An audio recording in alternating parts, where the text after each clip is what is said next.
What is good, chat? Welcome, welcome on back to another episode of the Red Zones Go. Thank you all for tuning in as always. Smash the like button and subscribe. Hey, appreciate it. Just want to start hot.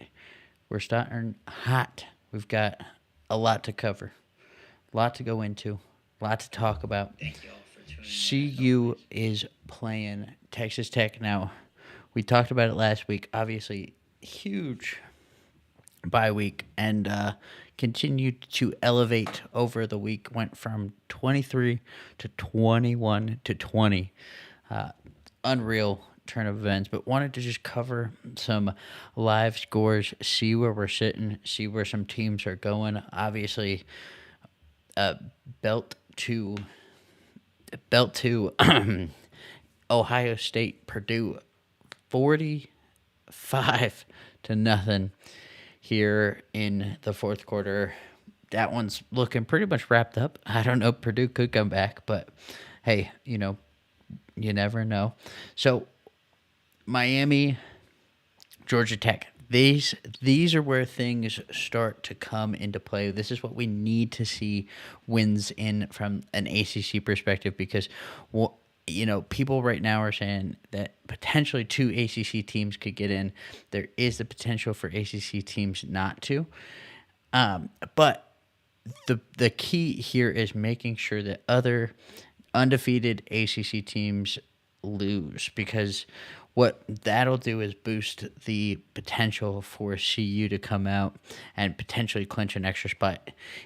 I will go ahead and kind of say if they don't win the Big 12 championship, that's probably going to be a hard and a long stretch for them to go ahead and actually make that run towards the playoffs. But we've got a huge situation right here, and this game is particularly important because this young man right here, Julian Lewis, who was going to go out to watch the game, is no longer going out. Now, that's probably a pretty good sign that CU is going to be leading in that charge against USC. Now, obviously, USC has had some struggles, had some big ups and downs recently. I don't see Julian Lewis being the type to really waver from that, but I will go ahead and say Lincoln Riley is losing the reins over there. I don't see him staying there much longer if they continue to play the way they are. And, they're going to lose a lot of players in the transfer portal, but they'll also get some back. I see Julian Lewis struggling to start there, more particularly because of the fact that they have talent in there already. And for him, I believe it's starting is the biggest key. That's why Dylan Raiola left Georgia because he wasn't going to start over Carson Beck to go play at Nebraska last minute. And I think obviously, as much as I despise watching Nebraska win, it's going to be one of those situations where he is he is developing and bettering himself from being able to play early on. So Julian Lewis cutting his ties and visit to Indiana. Now, does that mean he's completely done? Probably not going to be involved there at Indiana, especially Indiana's playing very well right now. They've got a good young quarterback in the reins right now, so I don't anticipate them really needing somebody to come on in and kind of take over the position the same way that Colorado does, or even, less so USC. So, this was another reason that I wanted to go ahead and kind of cover. First and foremost, Iowa State looking to make a comeback. Going to be huge. Obviously not a team that I anticipated to stay in the top 20. I figured you'd put them right around 20 just because of the fact that they lost to Texas Tech, who arguably coming out the bat should not have lost to. just gonna go ahead and kind of start there. Also, want to give a quick shout out to my boy Bubba. If y'all don't know, he is an incredible sports analyst. We'll call him that because he has a lot of hot takes. But just thank you for Bubba for tuning in. As always, appreciate it, man.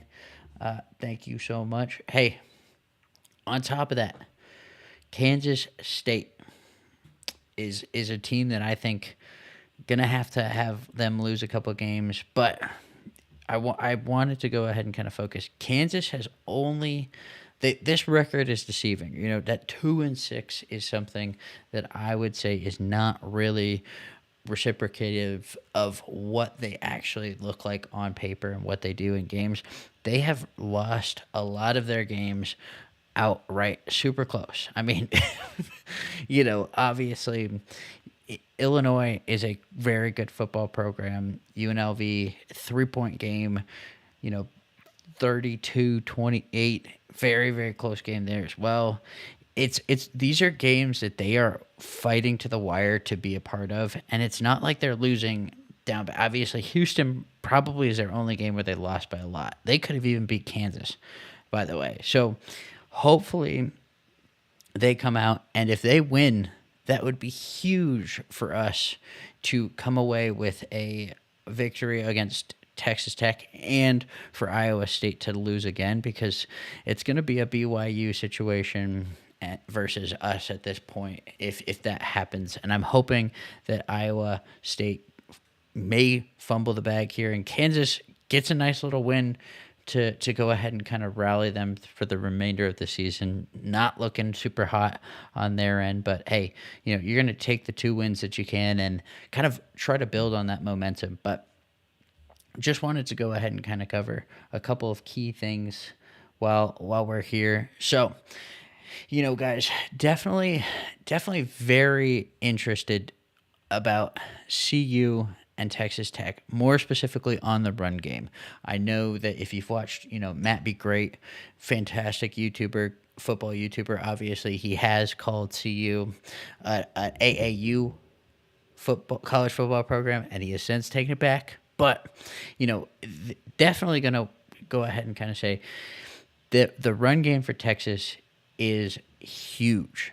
If we can make some stops on the run game and force some turnovers on defense, some 3-and-outs, that's really going to benefit us.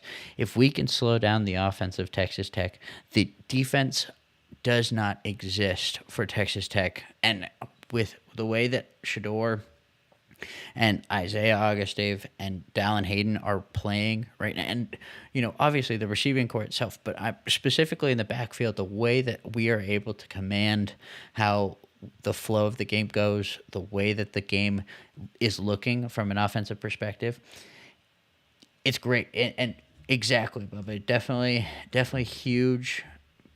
Bubba Flowers is an avid bettor. Like I said, amazing at calling things. He's had some huge parlays, landing him plethora of dollar bills. So not going to say what, but he's got his money on CU money line. Got to be a little bit more wary of time management, which is exactly right, which is where I was going with Isaiah Augustave, Dallin Hayden, and Shedeur. I think that when we can get the ball rolling in the run game, I think it's just needing to slow down from Shedeur's end and being aware of, hey, we don't need to just go ahead and score, because we'll be able to go down there and score big, score fast. So it comes down to how can we slow down the game to really control the clock, keep their offense off the field, allow our defense breaks, allow our defense to go ahead and manage the clock defensively, and allow us to run the ball, pass the ball, create some of those short gains, as well as, really roll out that air raid offense that CU is best at. Now, from a point of interest, I think it is very, very important to go ahead and kind of cover who I believe is going to be some of the biggest impacting receivers on our roster. And to start, I will go ahead and kind of just say it's been tough. I'm not 100% sure who's fully injured or who's back, but I will say gonna be looking to have a big week from number one, LeJounte Wester. Now, I'm not just saying number one LeJounte Wester because of a numerical order. No, he is currently switched to number one at wide receiver. Fantastic ability to be shifty. I know we've been seeing him all season, but I think it's really going to make a difference here this year. This game, excuse me, because of his ability to open up and create opportunities for the rest of the team. Now, Travis Hunter obviously going to be a huge factor in the game, but this is somebody that I think is going to be a sleeper. Now, Terrell Timmons, number 82, he's a little slower at the beginning of the season, hasn't really played a whole lot junior, so I expect him to be coming back next year. I think his role on the team is going to expand tremendously upcoming. But why I want to say he's going to be somebody that I think will look to expand here this game particularly because there's not a whole lot of film on him. You know, you got Will Shepherd, you got Jimmy Horn, and you got LeJounte Wester. But I expect us to kind of sub Terrell Timmons in on the occasion. We're going to be at a point where we need to make sure that we're getting our depth some play time to allow for the potential of managing that for the last 4 game stretch, making sure that we keep people healthy so that way when we get into the playoffs and when we take advantage of our opportunity, because opportunity is what Coach Prime says, it's not a chance, it's an opportunity to be in the Big 12 championship. He is definitely somebody that at North Carolina, NC State, excuse me, he was able to go ahead and average, right around 17 yards a catch, 11 receptions, 195 yards total. So he is going to be a huge factor in our depth piece later down the road, down these 4 game stretch. I'm expecting him to kind of get a little bit of a playtime boost because of the fact that we want to be able to keep our receivers fresh for the latter half, especially if CU starts to walk away with this game. But I definitely would not be surprised if you see number 82 out on the field, Terrell Timmons. Travis Hunter, obviously, always going to have a big game. Looking to see him make a bigger impact on defense. That's really where we need to strive. If we can eliminate, which I don't think is going to be an issue, eliminating the overarching approach. You definitely want to go ahead approach of their receiving core on defense. It would definitely be a huge ability to control the run game, control the pass rush. We're going to be out of control for this offensive line and offense. So, offensive coordinator. So, looking forward to it. But here's kind of the biggest differential here. A lot of passing yards. They are fairly similar in terms of what Cincinnati did and does. They rely, even K-State to an extent, where they rely a lot on their running back, but when they have the opportunity to air it out, they'll throw the ball a bit too. But obviously, at the end of the day, it's going to go ahead and really rely on the running back game for Texas Tech and Taj Brooks. I mean, let's just talk about this. Like, the unreal aspect of 204 carries. Like, are we serious? Are we serious? 204 carries. This is absurd. So, hey, like Bubba said as well, and I'm sorry the chat's a little slow. Take a deep shots down while big body. Absolutely agree with that. 240 carries, 1,047 yards. He's going to be somebody that we really have to make sure that we limit the average carry yards to at least 3 to 2. And if we could do that, that's going to really eliminate Texas Tech's ability to control this ball game. So I'm hoping to see a defensive trenches got to be coming out big. I know Shane Cokes is hurt, so looking to see a little bit of rotation between Anquin Barnes and Chidozie Nwankwo, and maybe even Ethan Blue, who I don't believe has seen a whole lot of playtime. I'm not 100% sure if he's injured or active still, but I would anticipate we might see some potential playing from him. So look out for that. But I also know The Rock is going to be involved as well. And if you guys don't know who that is, that's Tyler Brown. So, hey, just wanted to go ahead and kind of say we've got our key points. Terrell Timmons going to be somebody to look out for. I would not take it away from Jimmy Horn Jr. this game as well. He's looking to make a comeback, step out on the field. Hey, he's good. He's going to be open, and these guys are really going to try to cover LeJohntay Wester, Travis Hunter, and Will Shepard, Terrell Timmons, and Jimmy Horn Jr. I expect to make the biggest impact this game. I will say I want to see a lot of run game get established, but I just this particular game, I'm not going to go ahead and say that I'm going to see a whole lot of it. I'm going to say we're going to get it going, but it's not going to be as big of an impact as it was against Cincinnati. I'm hoping that it is more dominant, but at the same time, just with the way that Texas Tech played Iowa State last weekend, it's going to be really hard to see them not have that run game defense in place already. Looking to make those stops is going to be key for them. So just very interested to get an understanding of how we package up against this run game, how we control the A gaps, the B gaps, and the C gaps to really make sure that we're leveraging our linebacker play. And also, this is the biggest one, cannot allow for big runs. And also just momentum has to be staying with the defense. So the key takeaways from this is going to be limiting Taj Brooks, controlling the tempo from Shador's perspective. It's going to be tough because we're going to be able to score, and it's going to be potentially one of those games where it's just a slinging the ball back and forth. I definitely am interested to see, because this could be a high-scoring game, and just taking a quick look, because I was curious to look at the over-under of points here.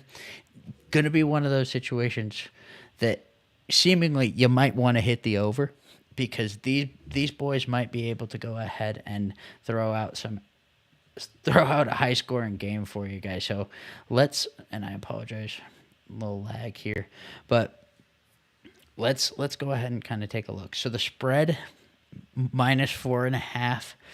I would say you're probably going to be looking at a little bit over that. The over is 62. Now that I'm looking at that, that's a bit tougher to take the edge on. But I will say 62. The past couple of games, Colorado has gotten right around that 34 point score allowed against. So, not a bad situation to call out on. I'd say we're probably looking at that over there. 60, I'd say total score probably going to be right around the mid 40s, and 43 to 35, probably looking around that for the final score of this game. Love to see what we can do, but hey, Texas Tech's a decent football team. Very interested to go ahead and see what we can do here to control the overall approach. Wanted to pass it back on to you guys, chat. See what you guys wanted to talk about. Go ahead and throw some chats down below. Let's get active with it. And I know Bubba's been active, so it's been a little bit delayed here. So I apologize about that. Trying to be on top of it as best as I can here. CU averages plus 225.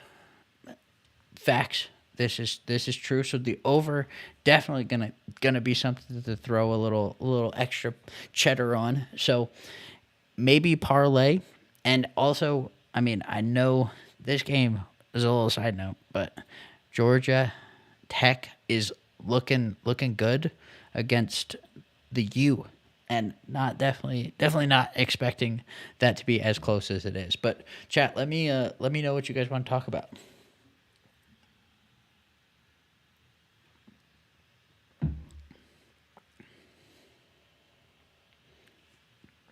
I'll leave it up. I'm gonna try to read some chats.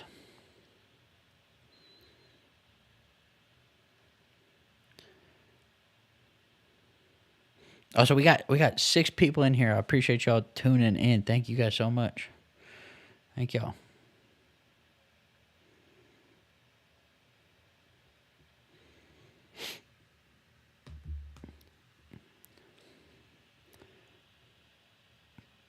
Chat don't.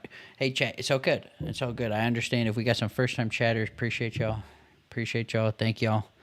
Hey, if y'all ain't got anything else, definitely.